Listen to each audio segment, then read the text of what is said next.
What's going on, Bulls Nation? Welcome into the CHGO Bulls Podcast, coming to you live on Friday afternoon. I am Pack Bulls _Pack, my guy, Big Day, bam, BAWL Sports, bam. Our pal producer, behind the scenes on the controls, the one and only Young Spattis. Happy Friday to everybody out there. Fun show on deck to bring you all into your weekends. Interesting tidbit in Jonathan Givony's latest mock draft for ESPN has the Bulls potentially trading up for a certain big man from the two-time champion UConn Huskies. We will talk about that. We will also touch on the Mavs punching their ticket to the finals, first time in the Luka Doncic era. Look at their matchup with Boston, and how exactly should Bulls fans feel about watching some of these former Bulls thriving in their roles on these deep playoff run teams. That's all ahead on today's show. But first and foremost, hello, Big Dave, my dear friend. How are you? I'm good, man. I feel like I shouldn't say underdress is the word, but I'm not in line with you guys because you and Joey are both pretty clean shaven right now. You know, you got the baby faces out going on. Did you just do this, or did you already have that same stubble? This is like 2 days of stubble. That's it. Oh wow, look pretty clean shaven. Okay, good job, man. But I know Joey is. Joey got his clean shave on, so we'll see what GOAT looks like when he gets back, because I'm sure he'll have the shadow. I hope he shows up with the bushiest beard we've ever seen on GOAT's face. Just like, I've been in Paris on vacation for a week and a half. Who needs to shave when you're on vacation? No, I want the Raleigh Fingers mustache from Doug. Like, that's what I want from him. That's what I want from Will. Goat is a fan of this gesture. Yeah, exactly. Right. Like, man, where's your lady? She tied to the train tracks? Like, what's going on, dog? Like, don't ask questions, Steve. Oh my god. That's right, Fish. Shavecation. Shavecation. I dig it. All right. Well, so last night we thought, hey, maybe the Wolves will push this to 6 games. You know, Bulls fans, NBA fans out there wanting extra playoff games. That was not the case. If you were hoping for a Wolves victory, you were sorely disappointed because, man, Dave, Dallas just put the hammer down right out of the gate. I think they were up 41-19 at one point late in the first quarter, and you just kept waiting and waiting for Minnesota to make a run. A couple of times in the second half, they were like, hey, they got it down from 29-22, and then, you know, Kyrie or Luka or, you know, one of their role players would cash a 3 or get an and one, and they just kept them at arm's length the whole way until both teams sent in their scrubs with a few minutes left in the fourth. Huge win, obviously, for Luka and the Mavs. Luka gets the conference finals MVP. They head to the finals to match up against Boston. But before we get to Boston and that finals matchup, Dave, what were your thoughts on the way that Dallas Wolves series ended last night? Oh, man. I remember when we talked yesterday, I told you I think I just wanted it to be over. I didn't want to go more games. But like you said, I'm sure people just wanted more games, but it just didn't feel like a fun series to drag out for me. Like, I just felt like Dallas just completely dominated them that entire series, and I didn't want to see anymore. I just wanted it over with, and let's, you know, kind of prepare for the finals. But Luka set the tone from the beginning. He said, I'm not playing again. Like, this is it. Like, I'm going to come out here, set this tone. Let me get this quick 20 in the first quarter and set the tone for my team and hit some back-breaking, amazing shots just to set the tone in the first quarter. And from then on, the team got the memo. And they were like, oh, Luka's not playing. Bet. All right, let's go get it, guys. Like, we are following the leader of our team right about now. And, I mean, they just really crushed them. And Minnesota made, you know, kind of mini runs. And I love listening to it on TV, Matt, when the guys have to act like they think this team is getting back into the game. And I'm like, are y'all for real? They're like, oh, there it is. Crowd's getting back into it. It's now a 25-point game, guys. Yeah. It's like, guys, like, it's over. It's okay that it's over. But yeah, they took care of business, man. They took care of business. I mean, and when you look at it, it's like so much of this series boiled down to, okay, Minnesota's 2 stars and Dallas's 2 stars. And how will Ant and Cat perform compared to Luka and Kyrie? You know, Ant and Cat actually had themselves decent nights last night. Yeah. I mean, they each dropped in 28 and fairly efficiently. They just got almost no help from their supporting cast. Like, even manage to avoid the dumb cat fouls that sometimes have been their downfall. And you're like, okay, they got 28 each from their two main guys. And then you look at Dallas and you're like, oh, well, we got 36 each from Luka and Kyrie.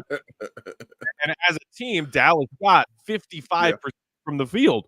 They just, I mean, it was clinical the way that you watched Luka and Kyrie just take turns picking apart that Minnesota Timberwolves defense.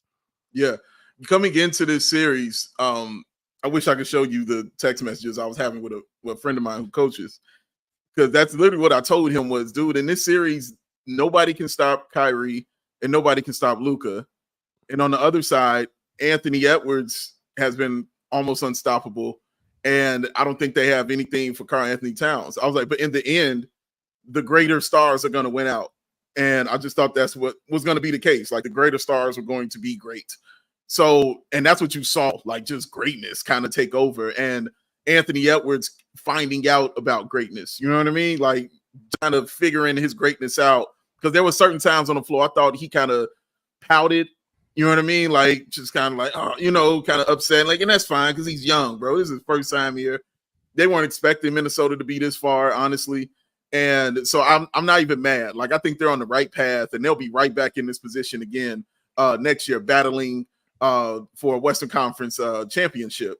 Mm-hmm. So I'm not surprised or shocked at how it went, but I think the more surprising thing for people was watching Daniel Gafford and Derek Lively just absolutely destroy their front line. Because I know a lot of people thought Rudy Gobert was going to be the man in this one and take over. I don't know why they thought that. I need you to watch basketball a little bit more because Daniel Gafford is a beast at rim protection, and Derek Lively is really, really good. But I guess they figure he's a rookie. Derek Lively's a rookie. Maybe he won't shine out like that. I get it. But Luka and Kyrie just throwing alley-oops to dudes who all they do is catch alley-oops. And Rudy Gobert not being the guy who can be up and down the floor. You know, that's one of Gafford's biggest strengths is blocking the shot and then running the floor. That's one of his biggest strengths. And you saw that on full display. But Derek Lively was more surprising, of course, to me than what I saw Daniel Gafford do. But overall, that's just a big surprise, though, Matt. You know, watching those big men just take it to Rudy Gobert and Karl Anthony Towns. Shout out to Lars in the comments who said, hey guys, been gone going to A's games in NorCal for a while, but I'm back in the live chat. Also saying the Mavs had the best trade deadline since the Atlanta Braves in 2021. I have no idea what the Atlanta Braves did at the trade deadline in 21, but I do know that the Mavericks just had the best trade deadline of any NBA team in recent memory that I can recall. The Atlanta Braves in 2021 replaced an injured Ronald Acuna with Jorge Soler, Adam Duvall, and another outfielder off the top of my head. I can't remember, and they went on to win the World Series. So 3 of 4 pertinent details from our guy, Joey Spathis. That's why they pay him the big bucks, folks. That's right. Adrian in the comments said when Luka wasn't even hitting the rim on any of his shots, he was hitting him falling backwards. I knew it was over. I mean, devastating. Fish chiming in saying Cat had an overall good playoff run. I don't like the slander of scapegoating that guy. Man, take your pick between Cat and Gobert. They got absolutely hosed by a lot of people with NBA opinions over that series. But I mean, look, I think more talented team ended up winning. I thought Minnesota was the more complete team than Dallas, and Dallas once again proved me wrong, just like they proved me wrong when I picked them to lose in the conference semis. I don't think you're wrong. Matt. I think Minnesota is the more complete team, but Dallas has the 2 unstoppable players. Like that's really y'all. That's what it is. They got the 2 unstoppable dudes. It's hard to stop dudes who can both get you 40. You know what I mean? Like I don't care who you got guarding them, dog. Either one of them dudes can score 40 and hit a game winner. You know what I'm saying? Like it's really tough, to go against that. And that's why the conversation kind of shifted, Matt, to is this the greatest backcourt duo of all time? Those conversations started to occur, like greatest offensive duo, this and that, like because of just how good those guys are. Exactly. Okay, so real quick, looking at this NBA Finals matchup that begins this coming Thursday, so a week from yesterday. What do you see here, Dave? Because everybody's been talking about this Celtics team that it's like it's now or never. They have got to finally win that elusive ring that has, evaded this Tatum and Brown nucleus in Boston. they basically cakewalked their way to the finals. And some people wondered if they might choke on their way there, but they went 4-1, 4-1, 4-0. And they certainly got some help from injuries. Depleted Miami team without Jimmy, and then the list goes on from there all the way to Halliburton missing the last 2 games of the conference finals for the Pacers. So it's like, okay, they're 12-2 marching into these finals with lots of confidence. Do you think that is a good thing for Boston, or do you think that could maybe bite them in some way because they're about to face a Dallas team that is probably going to present them with a much greater challenge than anything they saw in the East? Well, one, it's never a bad thing. I don't care who you play to get to the NBA Finals. I could be playing 6-year-olds. I'm going to the NBA Finals. I don't care. How it will work out against them, I've seen it work out for the better for some teams. I've seen it work out for not the better for some teams. So I don't know. I think, you think back to, remember when the East was pure trash at the beginning of which time? 2000s, at the beginning of the 2000s, when the East was like, no, everybody was like, oh no, this is just the worst. And, those teams that would go, I remember Indiana, when they went, we were like, oh, they're not beating the Lakers. I don't care. Didn't matter who they played and how they got there. They weren't beating the Lakers. When the Nets would go, you'd be like, they're not beating the Spurs. Like, when LeBron led that Cavs team to the finals, like, you're not beating those Spurs. But then you could also have teams like the Detroit Pistons come out of there, you know what I mean, and beat those teams like the LA Lakers and a team like Boston, who we saw with their own version of the Big Three beat them. So, you've seen it work, you've seen it not. I've seen this team struggle to get to an NBA Finals and fight hard and get there and lose. And I've seen them have a little easier road, get there and lose, so I don't know. I know I will say this is probably the most beatable opponent I think that they have faced, to be honest with you. The opponent where I just feel like, Boston could probably win this series. I haven't felt like that since they've been going. I'm like, I don't think they're going to beat Denver. I didn't think they were going to beat the Warriors, when they were playing them. I just didn't see it. This is the one time I'm like, they got a shot. They got a real straight up shot as far as beating this team. They're just really, really good. And you mentioned the word complete with Minnesota. I think that goes for Boston too. Like, Boston's a really complete team. They were the best team in the league, man. Mm-hmm. They really were. And they just demolished those squads. Granted, you're right. They played a few mash units. That Knicks team was a mash unit. You know what I'm saying? By the time that team got to the end.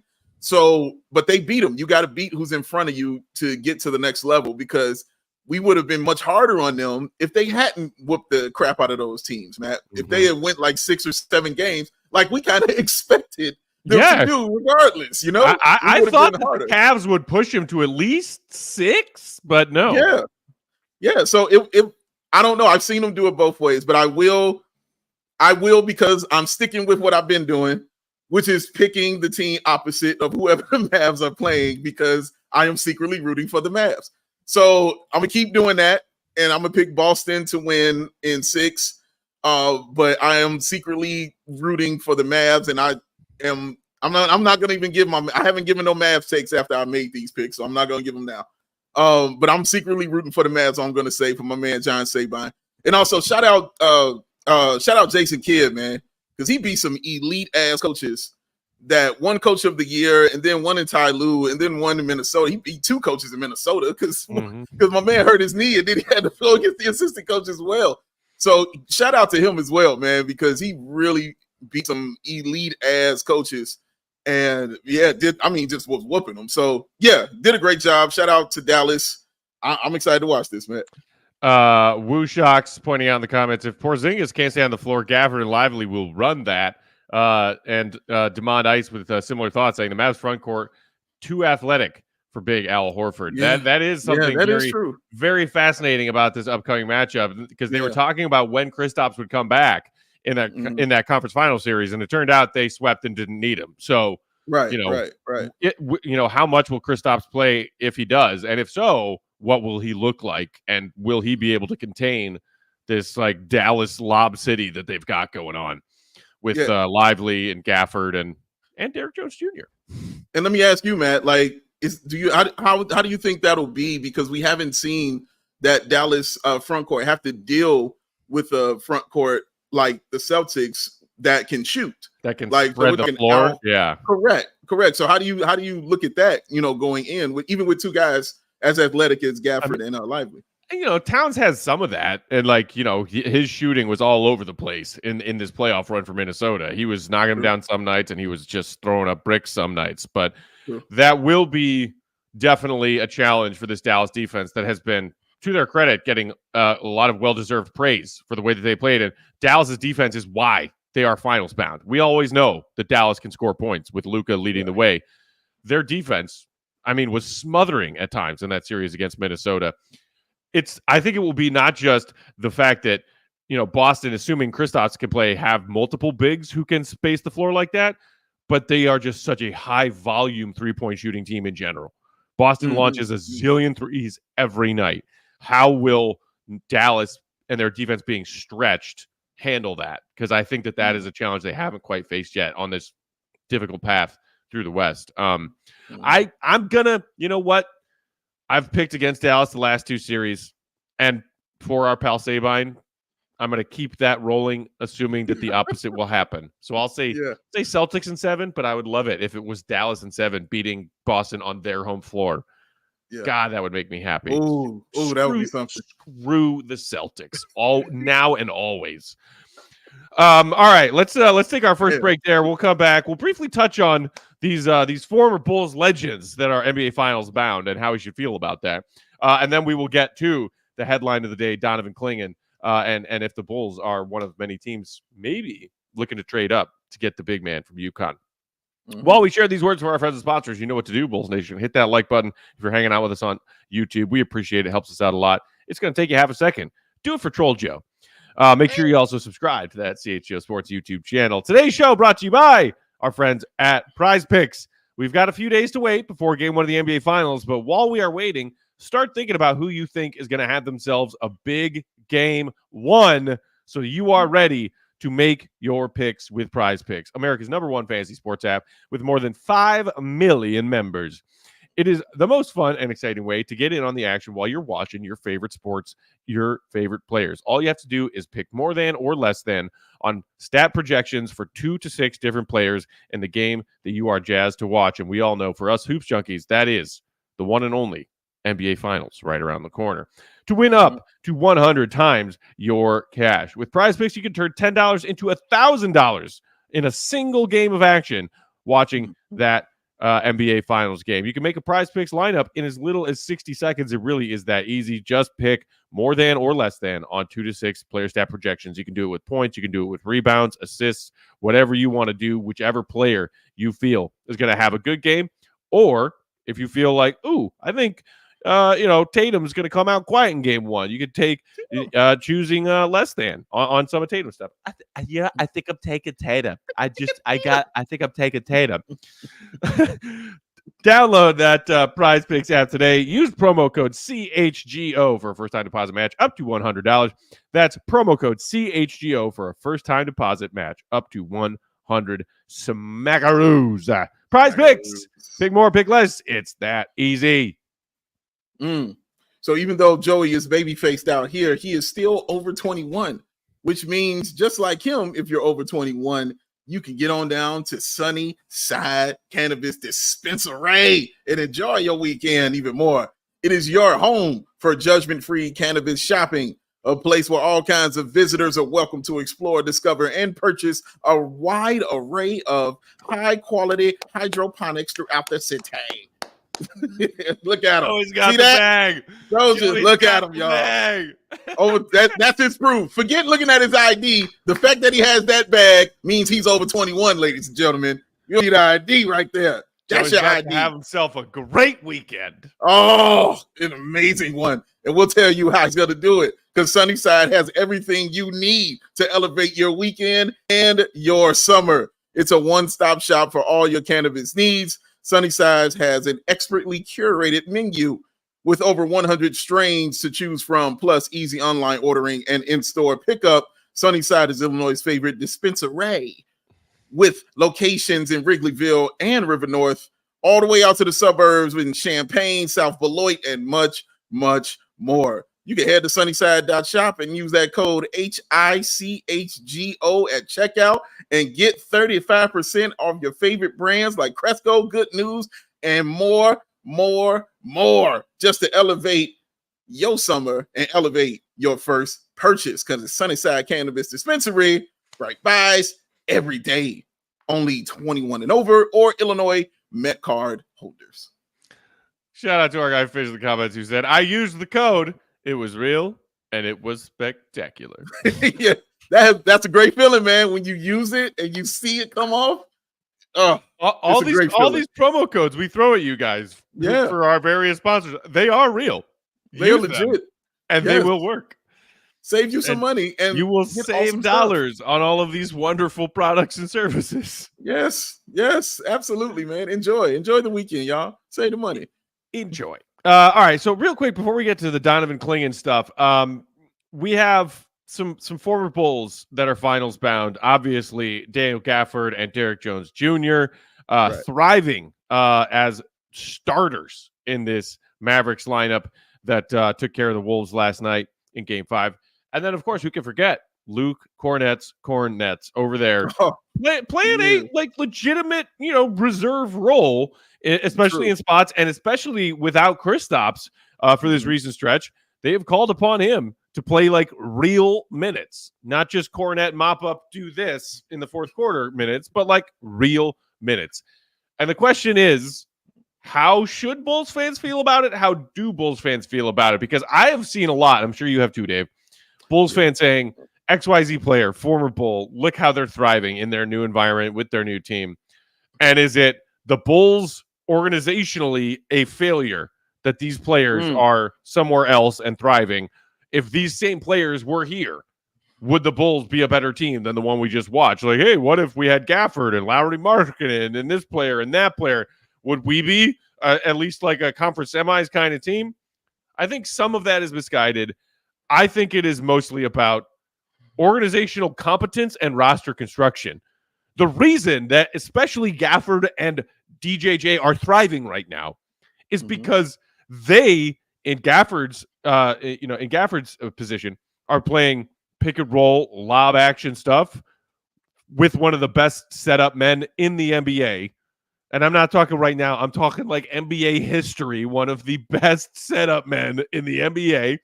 And in DJJ's case, also making cuts from everywhere, coming in for lobs, transition opportunities, or getting insane no-look behind-the-head dimes from Luka for his catch-and-shoot corner three opportunities, which, to DJJ's credit, he's been knocking down. It's all about environment to me. And that is why these guys are thriving, because that Dallas team, with some of those midseason trades, is a very well-built team, and role players thrive on well-built teams. That's championship DNA. Yeah, Matt.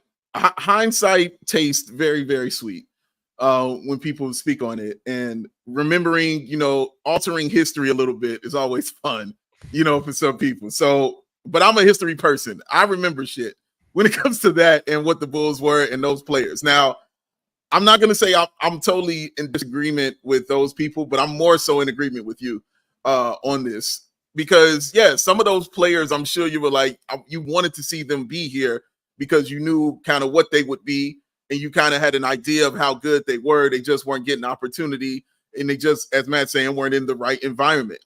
But that's the point. That's the point to me, because they weren't going to change that environment. It's to allow those players to be what we thought that they were going to be. I was happy when Daniel Gafford left, when he got traded out of here to go to Washington, because they had no point guard here. And I knew, and I said a million times, Daniel Gafford needs a point guard, and the Bulls had no point guard. So I'm like, well, fine. Well, he's got to go. Like, it's not going to work here. He went, and when you saw him get a point guard like Russell Westbrook, you saw them in the playoffs. And you saw Daniel Gafford balling out and having a really good season with them. And now he's with not just one, but two elite point guards who enjoy throwing alley-oops out here. Gee, is that going to work? Yes, of course it's going to work. I'm screaming it from my top of my lungs. Like, oh, man, this is going to be awesome for him. Yes, he's in the right environment to thrive and succeed, and things are kind of built around his skill set. Same as Matt mentioned with Derek Jones Jr. Now, Derek Jones, I can also say little that's on Billy Donovan, because I do remember when Billy Donovan was not playing Derrick Jones Jr. for some reason that till this day I still do not understand. But he would not play him for like half of the season. And then, Matt, you remember when his hand was falling off, he couldn't stop playing. He couldn't stop playing Derrick Jones Jr.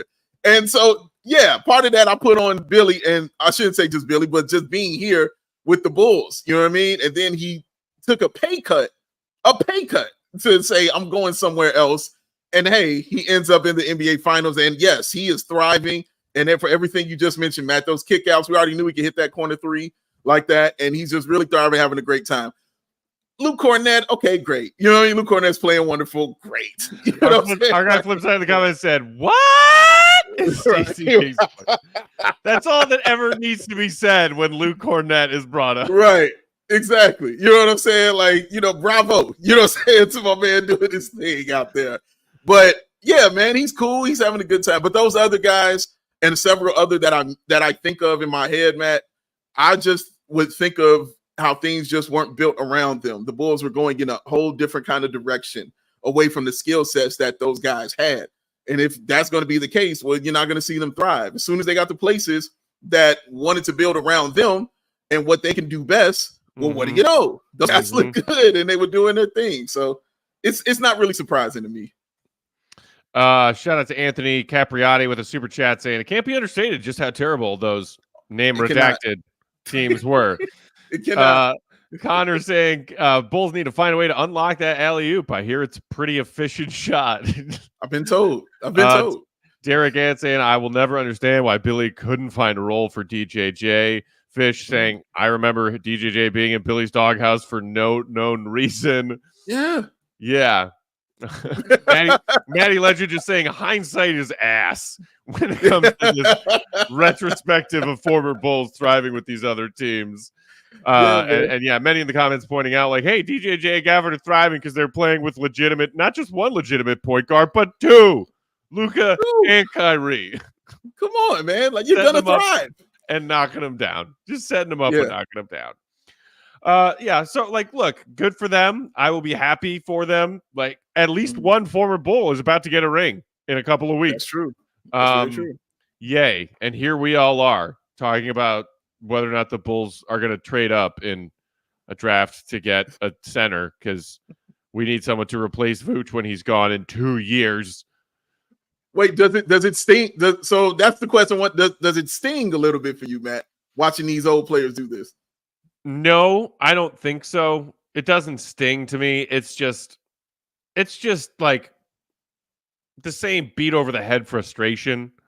Okay. If it's not being frustrated by the Bulls in this way, it's being frustrated by the Bulls in this way. It's like I got too much fucking time to worry about what's going on here and now as a every minute of every day Bulls fan. Good for you. Legit happy for you. If you're a player who I liked and didn't have any beef with while you were here, good for you. It doesn't sting because I'm too preoccupied worrying about what the hell AK is going to do this summer. And I'm worried about that. So I don't have time to be like, oh, it sucks that DJJ and Gafford are thriving and not in a Bulls jersey. Let's focus on the here and now, because the here and now has a lot of terrifying unanswered questions for Bulls fans in the next couple months. See, this is very true. And we got to get to some of them, man. We got to answer some of these questions, or at least try to see if we can get the answer to some of these questions, because there are a lot of questions, surrounding this team, man. And we got to start at one of them. Just pick one and go coming for it. From every direction. Like, instead of it being the Shaq gif where it's just like anxiety, stress, that is like batting them all away. For Bulls fans, it's just all of them pelting us because our hands are tied behind our backs. Exactly. Get hit with a phone book, man. It's just question. It's crazy, bro. It's crazy, man. It's crazy. Why do we do this, Dave? Why? Because we love it. And that's the answer I got for you. I love it. I do. I still love this team. I love talking hoops with you. I love talking to the fans about it, man. We are insane people. We understand it. This is why. If it weren't for that, my goodness. Hey, weights on the ankles and throw me overboard in Lake Michigan. Good God. it's all right. You'll be on the boat soon, Matt. Don't worry. On a boat earlier today. Hey! Took the jet ski out for a spin today. That helped. Okay, so transitioning to the here and now for the Bulls. In case you missed the most recent Jonathan Givony mock draft that just dropped on ESPN Plus earlier this morning, there are some interesting tidbits that are Bulls related. I don't know if you have that screenshot that you want to toss up there, Joe. But so he actually, Givony has Clingan going to Portland at 7, but in his little mini thoughts underneath, he said there's chatter around the league that teams such as Portland, Memphis, and Chicago, ring-a-ding-ding, might look to move up to draft Donovan Clingan, the big man from UConn, earlier than this, where he has him falling to Portland at 7. Mentioning Clingan's size, length, defensive prowess, nonstop intensity, passing ability, along with, of course, that UConn championship pedigree. This is interesting and new. What do you make of this, Dave? Because we've talked about a lot of big men so far in our early post draft combine chats about draft prospects. We've talked about bigs. We haven't really touched that much on Clingan because he is consensus mock drafts across the board over the last couple of weeks, like been top 7, where Givony has him here at 7, but in some places top 5, top 3 even. What do you make of this? Because trading up in this draft, I think most Bulls fans, when presented with that hypothetical, have said, is it worth it to trade up and give up assets to move up some spots to get the guy that you really want in a draft like this? I think that was my first question to myself, Matt, is this worth it to trade up and get this guy? Not to say he can't play. Obviously he can. We all know the pedigree. We all see it. We just sat here and talked about it, about how good he is and the way he can fill a hole, the biggest hole, or I should say one of the biggest holes on the Bulls roster right now as far as rim protection is concerned. And they don't have another big man also. So he fills those kind of holes, plus the championship pedigree and all those other things and the size and all those cool things like that come with getting a good young basketball player like Clingan. But one, is it worth it? And two, what do they have to give up to get that? Those are my first 2 thoughts about this. What do they see that the Bulls can give up? I thought it was interesting going to Portland because we already know we still have a little history with Portland with the pick that still we might not ever get until it turns into that second rounder from Portland, man. So that's fun. But it's just so weird, Matt. It's a weird, interesting thought. I don't know if I'd be too upset, but I just want to see, what are you talking about giving up? What makes sense for you to give up, to move up, to take this guy? And I think it's because it's in a draft where nobody is really standing out from any 1, 2, 3, 4, 5, however you want it. Nobody really standing out. You got guys you like, guys you don't, things like that, but nobody really truly standing out. And so he continues to fluctuate from a top 5 to a top 10 player. I don't know if this was fluctuating from a top 3 to a top 5, maybe I feel a little differently. But the fluctuation from a top 5 to a top 10 means that who knows, you know what I'm saying, where he ends up and what kind of situation. This mock draft can change next week, just somebody's workout. So I don't know what that is, but I don't know if it's worth it or not to make that move. But in the end, if this is what you want and you have your sights on this one player going up to get him, this is the draft to do it in, because I haven't seen a team be in love with anybody yet in this draft. So if you're telling me you're in love with one guy on this squad, on this NBA draft lottery board, then go get him. Like, because I don't see how else it works either other way for the kind of team that they have. Yeah, and I think your point about, next week's mock drafts might look entirely different from this week's, which has already been the case. Like in Clingan's case specifically, a couple months ago, consensus mock draft boards, he was like in the teens or maybe even in like the low 20s. And he got that tournament boost, man. Like oh, okay. This young man played 2 seasons with UConn. Both of them resulted in national championships. And now he's just flying up people's draft boards. There's some injury, questions about him. 7'2" and has had foot problems already in his young career. That, of course, gives you pause. It's a question of how badly do you want the guy and what are you willing to give up? Because people in the comments I see are already throwing out ideas. Lars saying, how about number 3, number 44, and Tari Eason for 11 and Alex Caruso? I don't hate that. I mean, I don't hate it at all. I really like Tari Eason. I think he's got still tremendous upside. I know Goat would, I think, be in favor of that. Oh, because people wondering, I think somebody else just suggested like Caruso for number 3 straight up. Because we're wondering, can Caruso still get a number 1 we've been talking about Caruso netting you a first round pick. That's not a number 3 overall pick. That's a different conversation. Correct. Other people wondering, hey, can we have a Zach or Vooch attached to this trade somehow? Because I think most people would assume that number 11 is probably in there. And then it's what else does which team what else would the Bulls have to attach to 11 to get number 3? Yeah, that'd be sexy though, man. It's a sexy thought right there. Getting Tari Eason and getting the 2 picks that I've been begging the Bulls to get for Alex Caruso. Yes, do that. Or even moving up if I could get a number 3 pick, because the first one the only player I like really in the draft is Shepherd. It's that's the one guy I truly like. And I'm like, okay, do I draft another point guard and come on in, to what's happening here? But yes, I would, because I want him that much. Yes. So yeah, that is intriguing. And I think, Matt, that's a different kind of question, honestly, because we got to take a break. But that's a different kind of question. That deals with more so with Caruso, you know what I mean? And what the Bulls kind of feel about him and, that kind of thing right there. But yeah, in the end, if Clingan's your guy, go get him.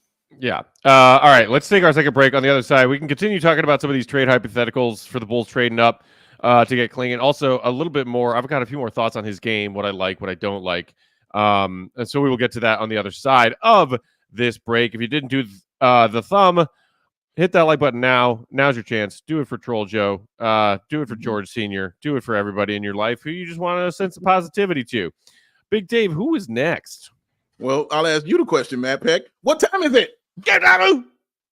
Game Time makes getting NBA Finals tickets even faster and easier. Prices on the Game Time app actually go down the closer it gets to tip-off with killer last-minute deals, all-in prices, views on your seat, and their lowest price guaranteed. Game Time will take the guesswork out of buying those tickets. The last-minute deals, y'all, you can save up to 60% off buying last-minute tickets for sports, concerts, comedy, and theater events, and even more nearest you. Flash deals, you can save even more with exclusive in-app deals on select seats ahead of the game or the event. And the zone deals, you can save even more when you choose a section and let Game Time go ahead and do that selecting. Because, of course, they got that Game Time ticket coverage. Your purchase is covered with the most flexible customer service policy in the ticketing industry. Oh, you got to love flexibility.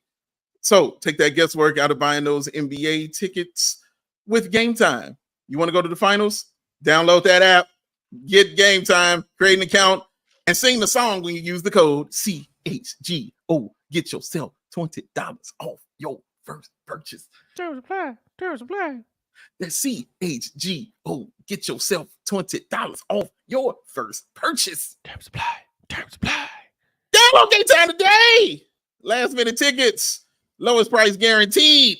Joey Spathis. From long range. Tell me what time it is. Game Time, who? From the parking lot. Just a reminder before we carry on, if you aren't, give some serious thought to signing up to become a CHGO diehard to get the best of the best as far as coverage and content of your favorite Chicago teams every single day.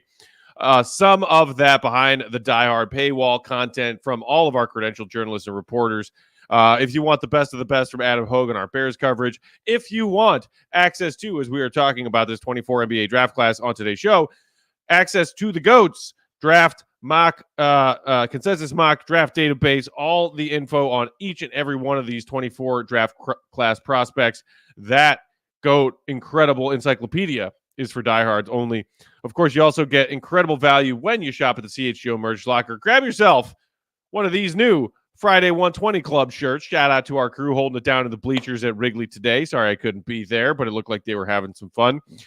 Take a pick on a free shirt when you sign up, as well as getting 20% off that CHGO merch locker every single time you shop. Discounts on our fun ticketed events of various kinds, including, of course, those CHGO Bears tailgates every home game this upcoming Bears season. Perks on perks on perks. And, of course, access to our CHGO Diehards only Discord, one channel for each and every Chicago team. Sign up to become a CHGO diehard today. Incredible value. It's literally, when you do the math, pennies a day for an annual membership with perks and perks and perks. Do it. Become a diehard today. All right. So going back to Donovan Clingan, there are a lot of bigs in this draft class, Dave, and I feel like for a team that is kind of stuck with Vooch, fans looking like, hey, can we draft the guy who's going to replace Vooch someday, and be excited about it? There are things I like and things I don't like about Donovan Clingan. As far as today's NBA bigs, we were just talking about this with Dallas and trying to slow down Boston, who have two floor spacing bigs. Clingan is about as efficient as Zach Edey when it comes to asking him to knock down a shot from further than 10 feet away from the basket. He did improve his free throw shooting from his freshman year to his sophomore year. I think his freshman year he was at like 51%. And he doubled his volume of free throw attempts in his second season with UConn and got it up to 58%. So I don't know if you want to take stock in, hey, maybe that means he can eventually turn into someone who, at least as a big who gets fouled a lot, knocking down your free throws at a more respectable, above 70% kind of clip, but he's never spacing the floor for you. What I do like about him that Zach Edey, I don't think offers as much of, is playmaking from the big man spot. He passes well from the low block. He passes well from the elbow. There is a lot more, I think, dribble handoff opportunity that presents itself to you if Clingan is your big man, as opposed to Zach Edey, who is kind of like a one-trick pony as far as what he can offer you offensively. And defensively, like, the length is there, the size is there. He's 7'2". I think he's got pretty good instincts around, as far as rim protection. And yeah, to me, it's like he made some pretty impressive passes when I watched some UConn games in that tournament. It's just a matter of how much more can his offensive game grow, while hoping that he stays healthy and is as legitimate and maybe elite someday kind of talent on the defensive end. That's a great way to put it. And what makes it even harder, Matt, and this isn't any fault of his, what makes it hard is we don't know exactly what the Bulls are yet. And so I don't know what environment he walks into to where he can actually use the skill sets that he truly, truly has. I'm talking about on the offensive end. The same with Daniel Gafford we just talked about, like didn't have the things here for him to, the right tools for him to be a better player and for him to thrive. And some of that was on him because he admittedly said he was a little lazy in how he did things here in Chicago, which again, I was happy that he left, guys. This had to happen for him. So with Clingan, though, I'm looking at, so I guess I'll use the Bulls that we just saw as the example of what this team is. So I'm immediately thinking of Kobe White and him, and how does that work? In that position, is Kobe that guy that's going to be looking for him on certain plays and getting it to him? Because Clingan kind of reminds me more of Andre Drummond than he would, his game, I should say, more so of Andre Drummond than it would of a Vooch. The Vooch is a pop out and shoot, kind of guy, drive the ball, get to the bucket, and not telling you nothing that you don't already know. So it worked better with DeMar DeRozan and Drummond. It felt like they worked better together because he needed a bigger dude just to be inside to get rebounds and clear space, and get putbacks and things like that. So if DeMar is going to be here, or even if Ayo is still running some things, because Ayo is always good with a big guy on the interior, that can work. I don't know what it would look like with Kobe doing it. I haven't seen him truly do it where it's just him. without DeMar DeRozan out there. So I don't know how that would work. Are they thinking about building around him? You know what I'm saying? On those kind of things. Those are, bigger questions, bigger picture questions for Clingan that, again, like Matt said, there are a million questions for this team that makes it harder to figure out where he fits. But just his skill set and what he can do, Matt, that's a winning player. Like you mentioned, the playmaking that he makes, the IQ, and I love basketball IQ. It's my favorite. This is why I love Shepherd so much. But his IQ is really good. Like the plays that he makes, and him seeing certain things happening within the play and being readily available, to handle it, whether it's a pick that's needed or he knows when to go to the bucket and box out and get this board for a putback and a kick out. We've seen him do those things, man. He's really good at that.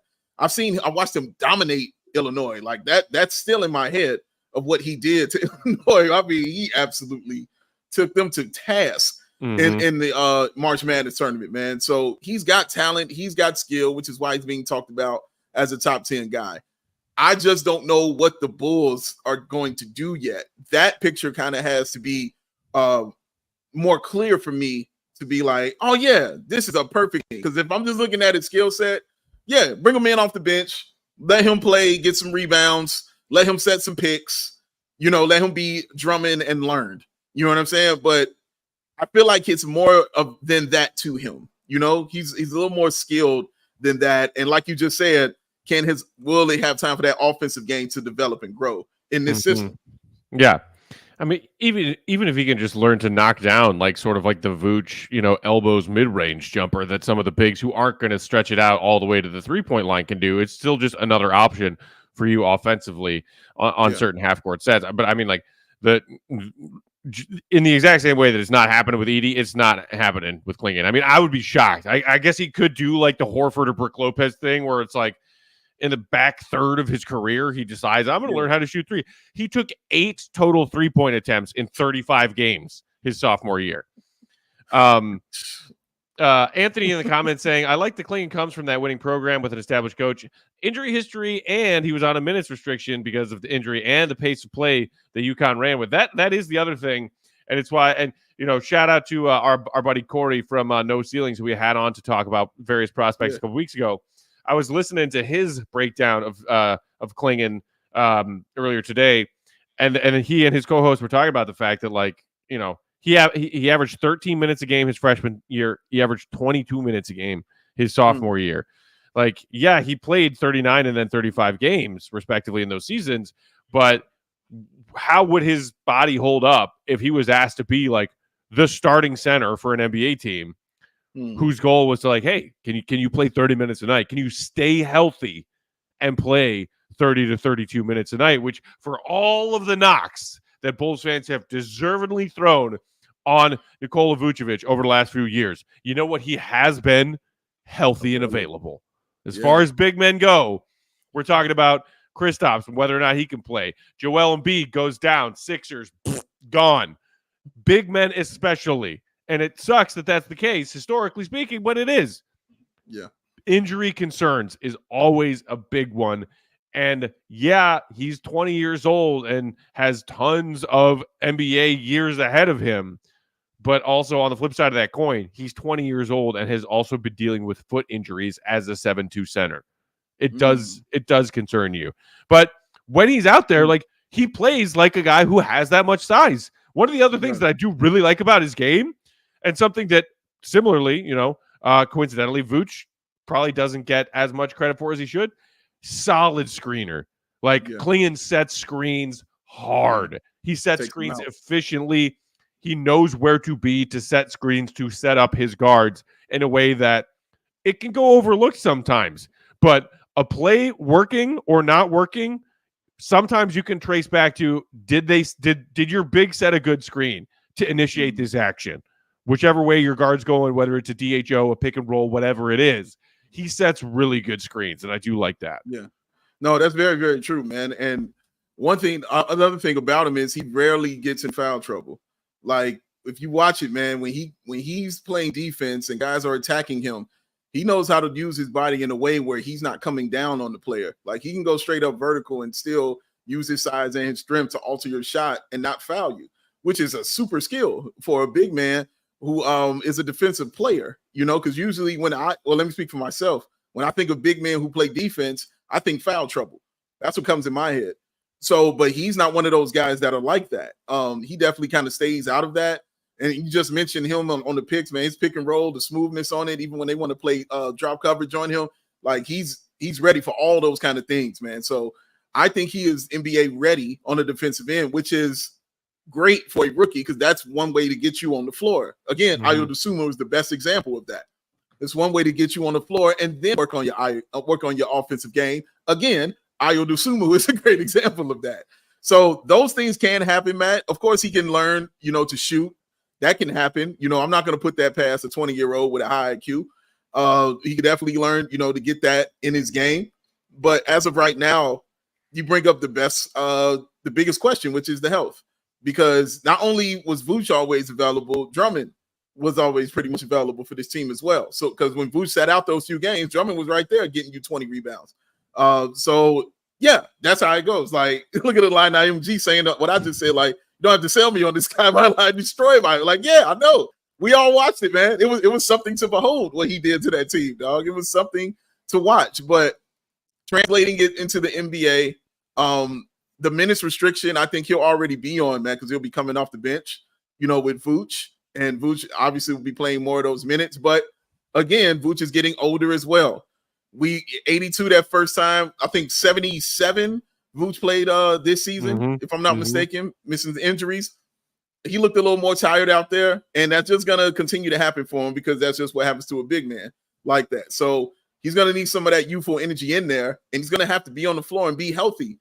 Also scares me because we know the Bulls' history with injuries out here and these players. So that terrifies me too. And not just injury with that, lower extremity injuries as far as knees, as far as feet, ankles, those things that terrifies me coming in here to play with this team just because I know what we've dealt with and had to put up with this team and their medical staff and things like that. But bottom line, Matt, he's good. If the Bulls want him, go get him. I'll deal with whatever. Yeah, like if you want this guy, then and he's your guy, then allow him to be that guy. I think it's really that simple. I don't think there's another play in this draft where I'm big and being like, yeah, no, you got to take this. No, absolutely not. Unless Shepard is there at 11, which he won't be. That's the only guy. So yeah, man, like if this is your guy, go get your guy. We're just gonna have to deal with what is. Yeah, other people in the comments talking about some of the other bigs that we have touched on before. Khalil Ware from Indiana, Kyle Filipowski, kid from Duke. Like I was saying a minute ago, there are a lot of bigs in the top half of this draft, and it'll be interesting to see. I think it was Demond Ice who said in the comments a minute ago, like, Clingan's going to fall. You don't need to trade up for him. He thinks Clingan's going to fall. But again, it all goes back to anyone who tells you they know exactly who the first 15 guys off the board in this draft is going to be a month from now is talking out of their ass Ace Ventura style. Nobody knows. I'd like to ask you a few questions. Like, who the hell's going? And that's, I think, why, and to kind of circle back and to round out the conversation, Bulls fans hearing this, like, trade up? And, it's interesting that Givony chose to throw that into his little tidbit on a mock draft. And it's not just that, hey, the Bulls really like Donovan Clingan. Somebody in the comments mentioned that he might have some connection to Billy Donovan in his hometown. Clingan's from Bristol, whereas I think Billy Donovan is from New York. But whatever the connection is, whatever it is, if the Bulls are really keen on Donovan Clingan, it's the fact that they are one of multiple teams that Givony chose to throw into his mock draft tidbit on Clingan who are interested in trading up for him. Yeah. So whatever is going around NBA scouting circles between the combine that happened a couple of weeks ago and where we are now and bouncing around and people going and hanging out at playoff games and talking to other people, who do you like, who's on your board? Like, to have multiple teams be reported as interested in potentially trading up for this guy is fascinating because, as I mentioned earlier, he was projected teens, maybe 20-ish until the last couple of weeks when he has started to fly up people's draft boards. So players when you're talking about players like that, and I think in the NBA draft specifically, more so than say the NFL, NHL, MLB, when it's those players who are flying up everybody's draft boards between lottery, combine, and draft night, those are the players who you will often see trades happen for. We're going to go get our guy. And Clingan is the most prominent one I've seen from a draft head like Givony, hearing, hey, multiple teams are talking about going to get this guy because they want this guy. And yeah, if you want and this is the draft for it, Matt. Like, honestly, this is that kind of draft for this. I don't think anybody is going to be in true love until draft night.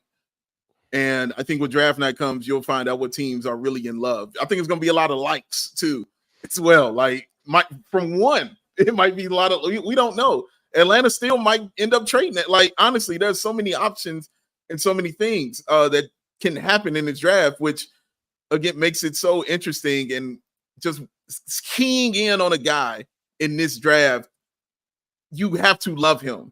And that's why I keep saying, if that's your guy, then go get him in this one, because keying in on a dude in this draft where everything's up for grabs and we have no idea who could be what. Cody Williams over here, my man Shepard over here. We don't know. Anybody can turn out to be anything on this. But if you're have oh yeah, conviction, this is 100% my guy, I will stake everything on it. You got to go deal with it, man. Go get him, because you don't want to use that for another team who just kind of might figure out that they like him. If you love him, go get him. Yeah, that's what's going to be fascinating about this, because do you love him that much? And as people in the comments have been talking about this whole time, what are you giving up to move up? How many spots do you need to move up to get Clingan if he is your guy, a.k.a. Eversley? Because is it 11 and something? If you got to package 11 with Caruso to move up a few spots to get this guy, and that is what we end up getting out of Alex Caruso and all of his beautiful trade value over the years. I'm not going to lie. I won't love that. I won't even like that. I'm pretty sure I will hate that and throw a hat at that. If it comes back with just that one pick, and I'll be right there with you, bro. Absolutely. Like Bulls fans, it wasn't that long ago when, the Jimmy trade, which, speaking of, hindsight can, kiss my ass or whatever, whoever phrased it that way earlier in the show. The fact that they had to throw in their pick swap as opposed to just getting that pick from Minnesota in that, draft that ended up being Lauri Markkanen. But the Bulls couldn't even negotiate their way to keeping their own pick, giving up Jimmy Butler in that. I think that aggravated a lot of Bulls fans. So if fast forward to the present, you're talking about a similar situation where you're at 11 and you want to move up to 5 or 6 or 7 to get Clingan because he's still on the board and you really want him, and you're going to give up Alex Caruso to move up 5 or 6 spots to get this guy. He better be really damn good. Yeah. Hey, let me ask draft expert Joey Spathis about Clingan, man. I just want to know, is Clingan, in his opinion, Joey, is it worth it for you to move up to get this kind of player? Because we know you have your eyes on the draft, and I just want to know your opinion on that, man. If you here. I'm here. I don't know. I don't know if it's worth it to move up. Definitely depends what you're giving up. But I like Clingan. I've liked him since last year. He was great in the tournament. Well, I didn't necessarily agree. I don't think his stock rose that much during the tournament because I think he was going to be a high pick either way, because I think he's one of the best players in the draft. I just think it depends where you're looking. But he was so impressive in that game versus Illinois. He was so impressive in the way that they were able to run some of their offense through him. And even though he wasn't a shooter, he was a threat, and he sort of shows that capability with the ball in his hands, can make plays sort of similar to Derek Lively, where he's not a shooter, but he's not, he's adept at finding the right guy and making the right pass. He's, also, I don't know how much value you place on this, but he's a winner, comes from a winning program, played with talented players, seems coachable. And I like him. I think it 100% depends on what you're moving. But, yeah, I mean, in terms of his archetype, to me, like what you don't have in Vooch is right now with the way he's played, you don't have a rim defender and you don't have a shooter. So at least you're getting what you're checking one of those boxes with Clingan. I think he's gonna, that skill should translate well, his defense. That's my take. That's an interesting way to put it. Appreciate it, Joe. Interesting way to put it. We don't have either, so go get one. That's an interesting way to say that. Yeah. Shout out to Benjamin X in the comments who said, if we're looking to bring in a player like Clingan to our team, maybe they should explore a cheaper option. For instance, the guy who plays Shrek in Shrek the Musical. I do not know the name of whoever is Shrek in Shrek the Musical on Broadway right now. I'm not familiar with that actor. I also don't know if they also dabble in professional basketball. Shout out to him if he does. Leaderboard Sports saying, as much as I like Kling Kong, I would not trade up for him. I'd move up for Alex Sarr or Holland, maybe. Content staying at 11 or moving down if the Bulls can get more picks, which, speaking of him real quick, we are about out of time. But for the record, in this Givony mock draft that dropped earlier this morning that had this tidbit about the Bulls maybe going up to get Clingan, at 11, Clingan or Givony did still have Ron Holland falling to the Bulls at 11, which I believe is where he had Holland in his previous most recent mock draft. So that's 2 mock drafts in a row from Givony where Holland is at 11 and the Bulls take him there. But also, maybe they're going to trade up. We'll see. We shall see. And also, real quick, go ahead. Kong is an amazing nickname. I kind of like him even more now. That's amazing. And, I mean, an acceptable nickname for a giant galoot white guy basketball player. Believe that. We cannot be using that nickname. No. No. Do you remember that LeBron James magazine cover from way back in the day? Man. Yes, I remember. Was that just who was that? Heidi Klum or Giselle tiny or somebody? Little blonde model. Yeah, and it was like, oh yeah, man. Like the effect we're going for? Was this? Who said this was good? Who said this is the right thing to do? Which one of y'all? Point them out. Oh yeah. Greenlit by the same people who said, "Hey, yeah, let's put clit on these Hornets jerseys." There we go. On that note, we're out of time. Thanks everybody for tuning in. Hit the like button on your way out if you didn't do it yet. It helps us out a lot. Make sure you also subscribe to that CHGO Sports YouTube channel. If you are a good old-fashioned podcast listener and you haven't done it or haven't checked to see if you have done it, go and throw us a rate and a review on your preferred podcast platform. If you feel like it and have a second, we appreciate those as well. Dave, you can find on that Twitter machine at BAWL, BAWL Sports. Our panel producer, Joey Spathis, is at Joey Spathis. He's got takes. He's got Atlanta Braves trade deadline moves at the ready. And our guy, Will to Go Gottlieb, will be returning from Paris, and safe travels to him. We can't wait to see him back in studio with us next week to talk about more offseason storylines for all of you crazy Bulls fanatics out there. Yeah. Have a great weekend. Enjoy the weather. Enjoy whatever you want to do. And we will see you on the flip side. Bulls_Pack. We are CHGO_Bulls. Thanks for tuning in. Have a wonderful weekend. Talk to you Monday. See you, Red. Be good. Have a good weekend, David, Joey. I love y'all, man. Love you, Bulls Nation. We out. Enjoy your weekends. Sun inside. We all silly like the mayor.